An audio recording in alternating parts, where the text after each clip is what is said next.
La page de financement participatif Patreon est maintenant en ligne. Si vous souhaitez soutenir le podcast et contribuer financièrement à son développement, rendez-vous sur la page patreon.com/sens de la visite.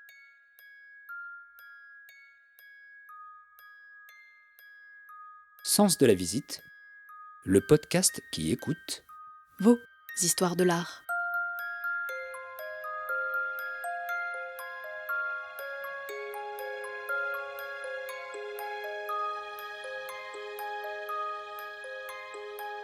Il y a quelques semaines, à Paris, dans le centre d'accueil de la Mie de Pin, dans le 13e arrondissement, se tenait une exposition intitulée « Talents cachés ».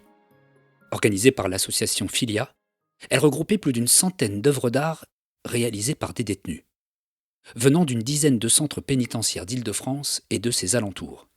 Le but, c'est de donner la possibilité à ces hommes et ces femmes en détention de pratiquer une activité artistique pour les aider à mieux vivre leur quotidien et surtout à préparer leur réinsertion. Dans cet univers d'enfermement, l'art leur apparaît alors comme une évasion. C'est François Charon, commissaire de cette exposition, qui m'a reçu et fait la visite. Ancien banquier d'affaires, il offre aujourd'hui aux détenus qu'il rencontre en prison un terrain d'expression et un objectif, avec cette opportunité de participer à l'exposition Talents cachés. Sur place, j'ai également rencontré un des exposants, son pseudo, John Lerun. Sorti de détention il y a quelques mois, le temps qu'il a passé en prison a pour lui été l'occasion de se reconnecter avec un besoin créatif qu'il avait depuis l'enfance, mais qu'il avait mis de côté pendant plusieurs années. Aujourd'hui, puisqu'il est également passionné et féru de physique quantique, il se dit chercheur artistique. Mais je ne vous en dis pas plus, il parlera de sa vie et de son œuvre beaucoup mieux que moi. En tout cas, cette formidable initiative de développement de la culture en milieu carcéral permet aussi aux visiteurs de cette exposition de retenir une leçon. Qu'il s'agisse des êtres ou des œuvres, ne surtout pas les juger trop vite, avant d'avoir écouté leur histoire.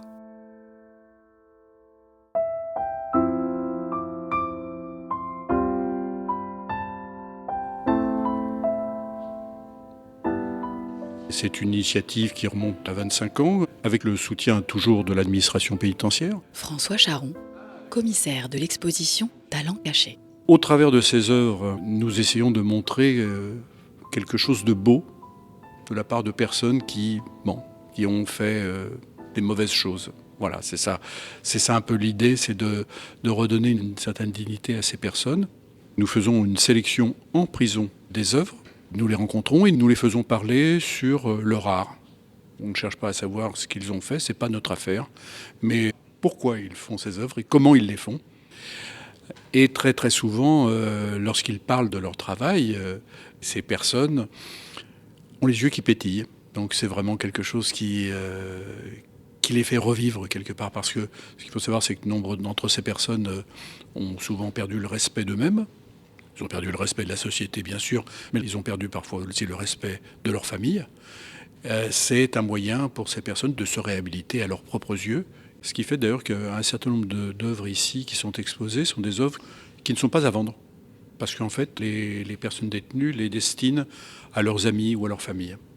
Voilà, pour montrer aussi à leurs familles qu'ils sont capables de faire du beau et du bien. Voilà. Et dans leur esprit, le fait de se dire que leur œuvre va être à l'extérieur et va être vue par des gens, c'est une vraie forme d'évasion pour eux. Et tout à fait, légal, absolument. Parmi les profils de détenus qui sont exposés ici, ce sont des détenus qui faisaient déjà de l'art avant ou qui sont mis à faire de l'art en prison ? Alors la plupart ne faisaient pas d'art avant. Il y en a même certains qui ignoraient complètement ce que c'était que l'art. Alors au début, c'est peut-être une activité occupationnelle, si vous me permettez ce mot, un peu barbare, mais pour certains, ça devient complètement addictif. Certains passent des heures et des heures dans leur cellule à peindre. Alors, il faut savoir, c'est que ici, nous exposons principalement des œuvres réalisées par des détenus de longue peine. Comme ils travaillent dans leur cellule, il faut qu'ils soient seuls. Donc les longues peines sont seules. Ce qu'il faut savoir, c'est que la plupart des courtes peines sont à plusieurs dans des cellules. Donc ces gens-là ont travaillé chez eux, dans leur cellule, et donc quelque part, pour eux, c'est un moyen de penser à autre chose que cet univers complètement clos dans lequel ils vivent. On en connaît certains qui sont en prison depuis 16 ans.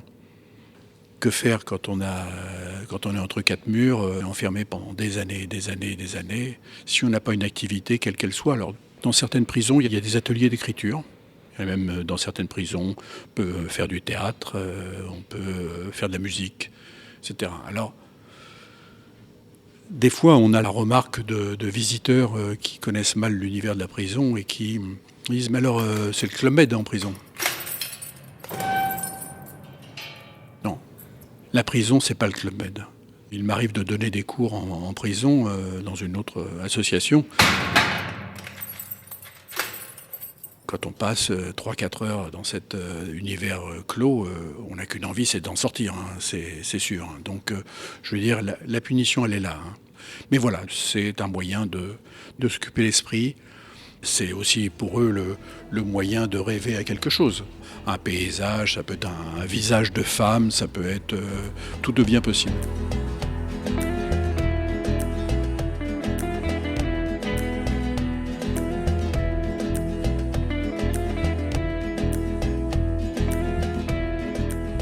Et puis on peut voir certaines évolutions de certaines personnes, en tout cas, au fil du temps.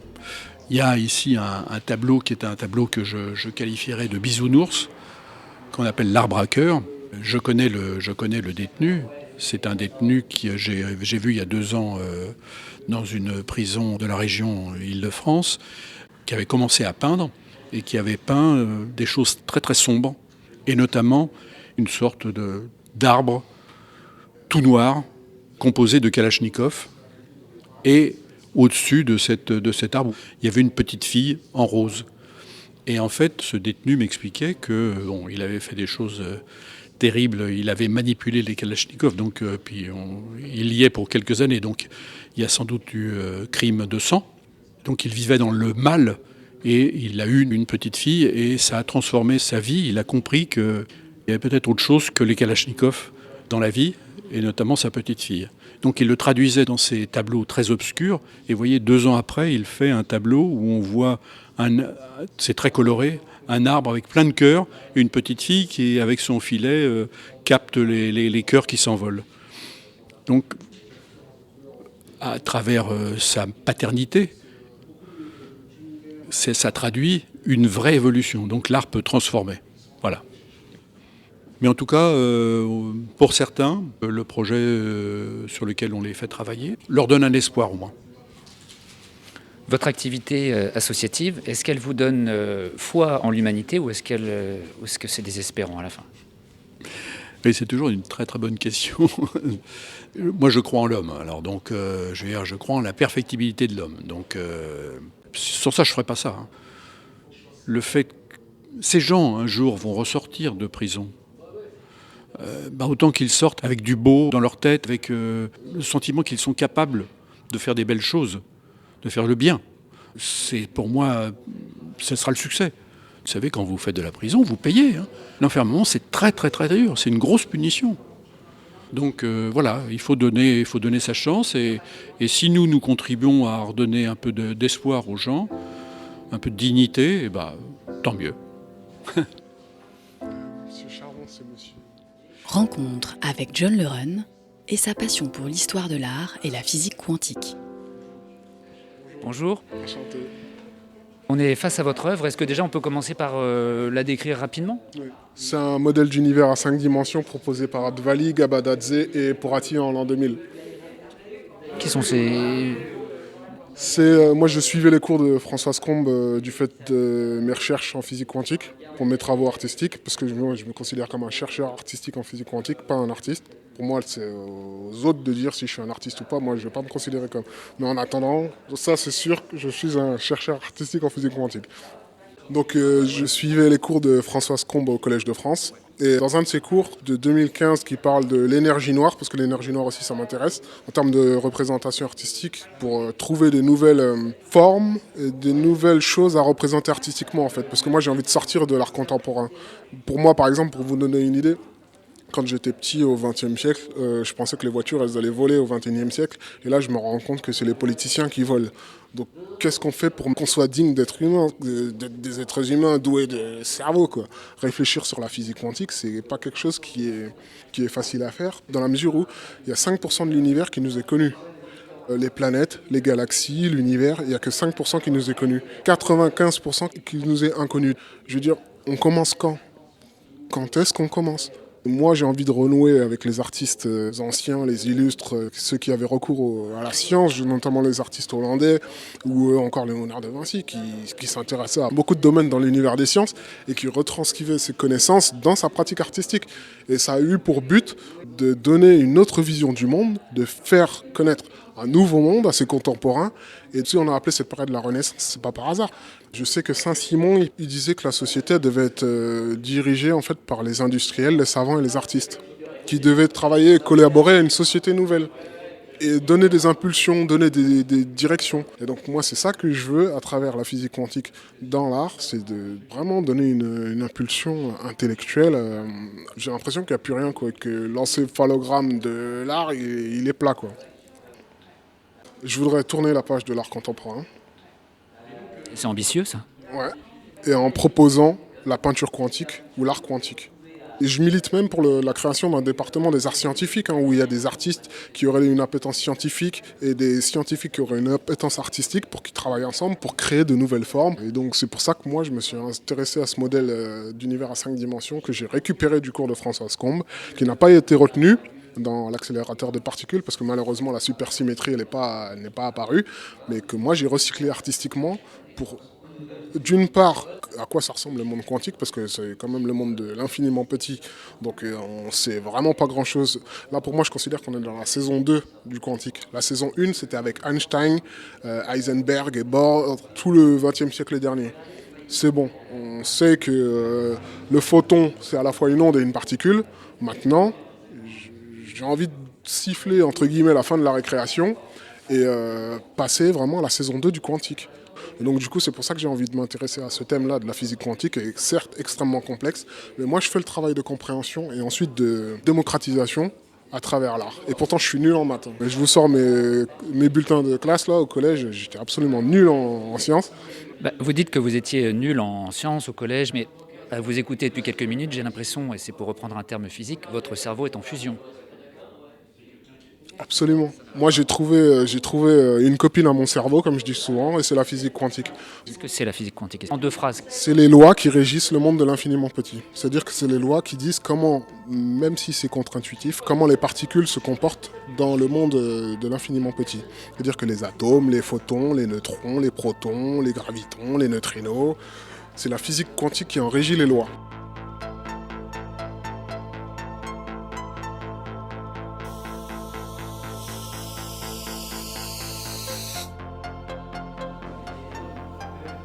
Moi, j'ai commencé ma pratique artistique quand j'étais au collège. Je devais être adolescent, jeune adolescent. Je faisais des collages sur mon agenda, ça me servait d'interface d'interaction en fait. J'étais un peu renfermé, timide, etc. Et le fait de faire des collages sur mon agenda, des découpages que j'assemblais, etc., ça me permettait d'avoir une interface d'interaction, de savoir comment les gens réagissaient avant même de me rencontrer moi, à travers mon agenda. Donc succès fou, on me faisait des dédicaces sur mon lit, j'avais l'impression d'être une rockstar à l'époque, etc. On me proposait des rendez-vous, des filles qui me proposaient des canons, quoi. Et rentrer à la maison, les parents tombent dessus, blablabla, c'est pas ce qu'on veut pour toi, on me dissuade de faire de l'art. Du coup j'ai arrêté, mais sans penser que ça allait avoir des conséquences. C'est-à-dire que l'école, tout d'un coup, ça m'a plus intéressé. De l'école qui ne m'intéresse plus, la société non plus, ça m'a plus intéressé. Et de là, j'ai eu des envies de voyager un peu partout, mais sans but, quoi. Donc j'ai fait beaucoup de voyages en Afrique notamment. J'ai été m'installer à Londres pendant 2 ans. Ça a eu un effet. Je me suis dit, bon, finalement, j'arrive à m'intégrer socialement, j'arrive à me trouver du boulot, j'arrive à me trouver un logement, etc. Bon, on va rentrer à Paris, on va voir si on peut reproduire ça à Paris. Et donc au mon retour de Paris, ça n'a pas été du tout la même chose, le même retour. Et donc forcément, de là à ne rien faire, à vivoter à gauche à droite, forcément on est plus dans le terrain de l'illégalité que dans le terrain de la légalité. Donc forcément on en paie les conséquences, on est interpellé, on a affaire à la justice et donc du coup on passe quelques temps en détention, etc. Donc il y a eu cette période de vide à partir du moment où j'ai cessé de faire de l'art et le moment où j'ai repris, qui ressemble un peu justement au vide que j'ai voulu représenter par ce tableau. J'ai l'impression de ne pas avoir vécu ma vie telle que j'aurais dû la vivre si j'avais été artiste. Donc quand j'ai repris ma pratique artistique, dans un cadre un peu carcéral, etc., mais c'est par le biais de la détention que je suis revenu à la pratique artistique. Parce que par le biais d'une activité qui a été mise en place en détention, c'est là que j'ai renoué avec la pratique artistique, parce que je pense que je ne l'aurais jamais fait de mon propre chef. C'est par le biais de la détention que j'ai appris à parler plusieurs langues, parce qu'aujourd'hui je suis polyglotte, je parle 5 langues. C'est par le biais de la détention que j'ai rencontré le docteur Charlier, donc docteur Philippe Charlier, qui est directeur de la recherche au musée du Quai Branly, paléopathologiste, historien, archéologue, médecin légiste. Je l'ai rencontré dans le cadre pénitentiaire dans la mesure où il était médecin et c'est lui qui faisait les visites médicales. Donc un jour il est rentré dans ma cellule et il a vu qu'elle était toute trop décorée. Et c'est lui qui est le premier a mis des mots techniques sur mes œuvres. Il a commencé à parler d'iconoclasme, oui j'adore l'iconoclasme de ses œuvres, etc. Donc je me suis dit mais c'est qui ce barge? Parce que moi je faisais ça pour passer le temps et je me suis dit ce mec, c'est quoi ce comédien et tout. Et c'est comme ça après que le lien il s'est fait, qu'on a gardé contact et qu'ensuite du coup quand je suis sorti, à chaque fois que j'évoluais artistiquement, je lui ai envoyé des mises à jour en gros et il me disait ah c'est super, ça ressemble à Michel Butor ou bien tiens ça me fait penser à Raoul Dufy, il me fait découvrir des artistes, découvrir l'histoire de l'art et puis ensuite il m'a appelé un matin, j'ai allumé mon téléphone et sur la messagerie il y avait un message de Philippe Charlier qui me disait de préparer des œuvres pour faire une exposition au Quai Branly. Donc je suis parti directement au laboratoire pour faire imprimer mes photos. En plus, à l'époque, je travaillais sur des hypothèses de restitution de surface traumatique d'exoplanètes. Donc le colloque, il était sur les arts visuels et électroniques. Donc je suis parti au laboratoire, j'ai imprimé mes tableaux et j'ai foncé au musée du Quai Branly. Et là, ça a été l'entrée dans un monde nouveau, quoi. Mais donc du coup, j'ai pu me construire en partie en prison et repartir sur des bases artistiques que j'ai pas lâchées depuis. Les collages que j'avais fait en détention, ça remonte à 2016. On est en 2021, j'ai pas arrêté. J'ai commencé par le collage, ensuite j'ai fait de la gravure, je suis passé à l'art numérique et là je suis passé à la peinture. C'est que le début, quoi, parce que je propose la physique quantique comme nouveau courant artistique pour fermer la page de l'art contemporain. J'espère qu'on va faire beaucoup de belles recherches.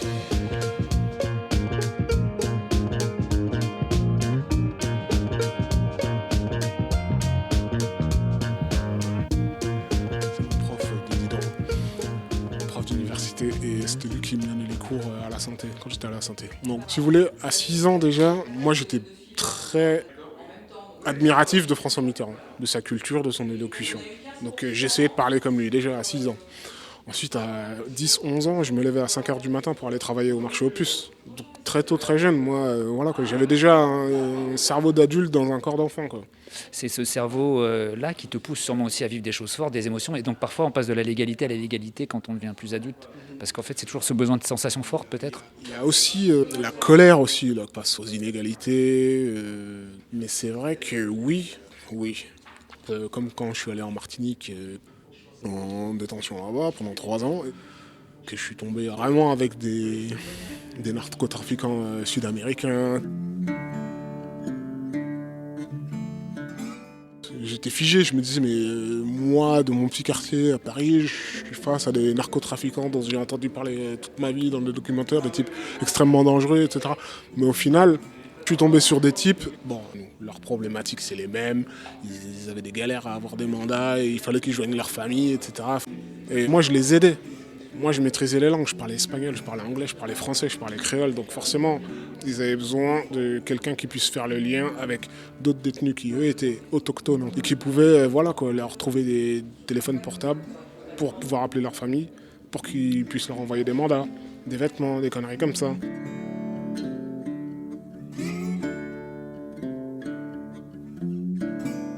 Au final, on reste des êtres humains, on a des êtres humains en face de nous. Tout le monde pareil, tout le monde respecte les mêmes règles et il n'y a personne qui est au-dessus des lois et voilà. Et ça c'est un message qui est fort et moi qui me parle, moi, que je reçois tout à fait. J'ai l'impression que tu as un sens de la justice très poussé. Moi j'ai vécu l'injustice concrètement quand j'étais jeune, j'ai vécu une agression raciste, il y avait des policiers que je suis allé voir parce que j'étais en 6e à l'époque. Ma prof principale, elle avait fait venir un commissaire de police dans notre classe pour nous expliquer, voilà, vous entrez dans le monde des adultes, on va vous dire c'est quoi la police, à quoi ça sert dans une société, etc. etc. Donc moi, j'avais eu le réflexe, avec mon agenda, de prendre des notes de l'adresse du commissariat, le numéro de téléphone. Et ma prof, elle m'avait fait la réflexion, oui, c'était un bon réflexe. Quand ça m'est arrivé, cette histoire-là, parce que c'était mon voisin, c'était après le divorce de mes parents, donc forcément, il y avait l'absence du père qui a dû le conforter dans l'idée de venir m'agresser moi, parce que je sais pas, peut-être qu'il en voulait à mon père, etc., et qu'il pouvait pas s'en prendre à lui, qu'il s'en est pris à moi. Il m'a défoncé la gueule, pour dire clairement, à coups de poing, etc. Et donc du coup, il y avait une voiture de police qui était au feu rouge, qui était stationnée au feu rouge. Je suis allé les voir et leur dire oui, le monsieur, il me dit de rester dans ma négritude, parce que c'est ce qu'il m'avait dit à l'époque. Il m'a dit reste dans ta négritude, etc. Il me frappe et tout. Ils m'ont regardé, ils l'ont regardé, le feu il est passé au vert, ils sont partis. Donc moi je me retrouve comme un con comme ça au milieu de la circulation. Et après forcément ça c'est un événement qui a été ensuite complètement enfoui. Je m'en suis plus souvenu de ça jusqu'en 2016-2017. Après bon forcément on se refait le film. On refait une introspection rétrospective. Et c'est là qu'on ferme la parenthèse de cette période elliptique. Mais on remet toute une énergie dans l'art, on concentre toute notre énergie dans l'art. Je me mets à fond, déjà par le choix du thème, la physique quantique, et je me lance un gros défi. Est-ce qu'aujourd'hui, ta pratique artistique apaise ce trauma ? Absolument, parce que cette pratique artistique, elle me permet de me transcender. Si vous aviez vu le nombre de présentations que j'avais fait le jour du vernissage, la soif de connaissances qu'ont les gens en sciences, elle est immense, quoi. Et quand on est face à une situation comme celle-là, on n'a pas le droit de... On doit s'oublier, quoi. On doit s'oublier et on doit présenter nos connaissances, partager notre savoir et donner l'envie aux autres d'en savoir un peu plus. Parce que moi, à moi tout seul, j'y réfléchis dans mon coin, là, dans mon petit coin où je peins et tout. Mais s'il y avait 100 ou 1000 personnes qui y réfléchissaient, ce serait mieux. Moi, je pense que ce serait mieux. C'est marrant parce que j'ai l'impression que la physique quantique, pour toi, c'est une façon peut-être presque un peu poétique ou élégante de tendre la main aux gens. Voilà, c'est la meilleure manière d'expliquer ça par métaphore, par symbole. Oui, c'est tendre la main aux gens à travers un savoir, leur octroyer une connaissance. Mais oui, démocratiser la physique quantique, c'est un but, c'est un objectif, parce que pour moi, c'est des technologies qui nous sont redistribuées par ruissellement. Je ne sais pas ce que j'ai moi avec les citations d'un certain président là, mais... Est-ce que l'enfantisant que tu étais, il aurait pu imaginer ce que tu es aujourd'hui ? Jamais. Jamais de la vie. J'aurais jamais imaginé quand j'avais 6 ans que j'allais exposer, que j'allais être interviewé. Et de penser pouvoir un jour, Inch'Allah, rejoindre les plus grands artistes dans les plus belles pages de l'histoire de l'art, c'est un but en soi. Et j'espère qu'avec la physique quantique, on va enfoncer cette porte-là et vraiment qu'il n'existe rien dans le futur. Ils se disent, tiens, un petit mec bizarre là qui s'intéressait à la physique quantique et qui faisait des tableaux avec. Qu'est-ce que c'était cette période ? En plus, on était en période du confinement, donc qu'est-ce qui a amené ces gens-là à chercher leur place dans le monde ? Parce que ça fait lien aussi, l'art et la recherche en physique quantique, parce que l'être humain, il a toujours cherché sa place dans l'univers. Que ce soit par l'art ou que ce soit par les sciences, les Mayas, les Incas, les Aztèques, les Égyptiens, etc. Artistiquement et scientifiquement, ils ont toujours cherché leur place dans l'univers. Donc, l'art, c'est ce qui fait le lien entre eux et nous, c'est ce qui coordonne l'humanité en quelque sorte. C'est sa manière de communiquer comme parler dans un micro.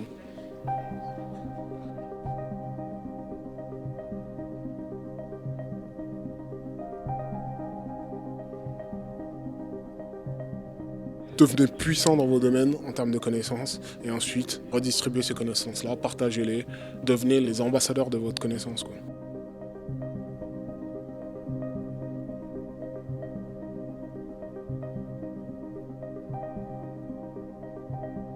Pour ne pas rater le prochain épisode, abonnez-vous sur Podcastix ou sur votre plateforme d'écoute préférée et suivez l'actualité du podcast sur nos comptes Instagram, Facebook et Twitter. À très vite pour de nouvelles histoires de l'art.